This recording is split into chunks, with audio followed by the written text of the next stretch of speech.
जय श्रीराम, जय गोमाता। भुवनेश्वर गोशाळा, विजयनगर, वैतागवाडी तालुका, जिल्हा बीड या ठिकाणी आपली ही भुवनेश्वर गोशाळा आहे।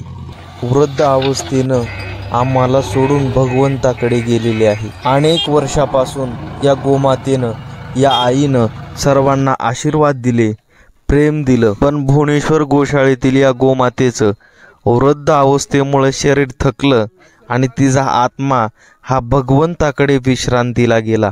आपण सर्वही या भुवनेश्वर गोशाळेतील गोमातेच्या चाऱ्यासाठी सतत दान धर्म करत असता, त्यामुळे आपल्या सर्वांच्या या गोमाता या आईच आहेत। त्यामुळे गोशाळेतील प्रत्येक गोमातेचा आपण सतत आदर, सन्मान, पूजा, 33 कोटी देवी देवता ज्या गोमातेच्या शरीरात आहेत, आपण तिला आपली आई मानतो, अशा गोमातेची पूजा आणि आदर आपल्याकडून झालाच पाहिजे।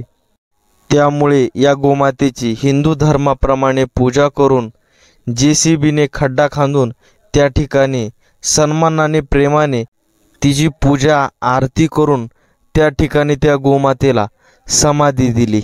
आणि ज्या ठिकाणी गोमातेला समाधी दिली त्याच ठिकाणी एक आंब्याचे सुंदर अशा प्रकारचे झाड लावले। तेच झाड काही दिवसांनी अजून गोमातेंना, दुसऱ्या गोमातेंना सावली देईन, आपल्याला फळ देईल, या हेतूने त्या ठिकाणी सुंदर अशा प्रकारचे आंब्याचे झाड लावले। तर जय श्रीराम, जय गोमाता। अशीच आपल्या भुवनेश्वर गोशाळेसाठी सतत मदत करत रहा आणि गोमातेचा आशीर्वाद प्राप्त करा। जय श्रीराम, जय गोमाता, जय हिंदू राष्ट्र।